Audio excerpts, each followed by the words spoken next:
করে শাস্তি শুরু করা যায়। চামড়া জোড়া লাগার সেই দৃশ্য আরও বেশি ভয়ানক।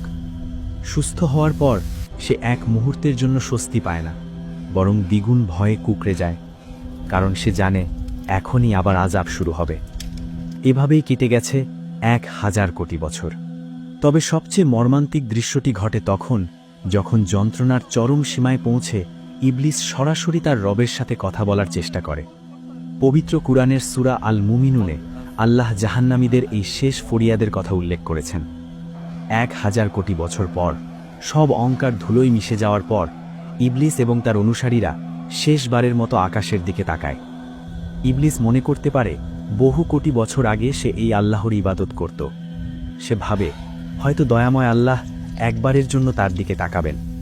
সে তার বিকৃত গলায় বুক ভাঙা আর্তনাদ নিয়ে চিৎকার করে ওঠে, রব্বানা আখরিজনা মিনহা। আল্লাহ, আমার কথা শুনুন। আমি জানি আমি পাপ করেছি, কিন্তু আপনার রহমত কোথায়?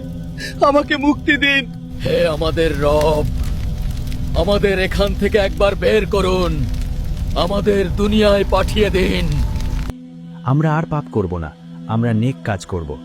যদি আবার পাপ করি তবে আমরাই জালিম। পুরো জাহান্নাম নিস্তব্ধ হয়ে যায়। সবাই অপেক্ষা করে উত্তরের জন্য। ইবলিস ভাবে তার পুরনো ইবাদত হয়তো আজ কাজে আসবে, কিন্তু না। মহাবিশ্বের মালিক মহান আল্লাহ তখন এমন এক ধমক দেন যা জাহান্নামের আগুনের চেয়েও বেশি যন্ত্রণাদায়ক। আল্লাহ বজ্রকঠিন স্বরে বলেন, ইখসাউ ফিহা ওয়ালা তুকাল্লিমুন। চুপ থাক। কুকুর যেমন ধিক্কৃত হয়ে পড়ে থাকে, তেমনি তোরা জাহান্নামে পড়ে থাক, আর কোনোদিন আমার সাথে কথা বলবি না।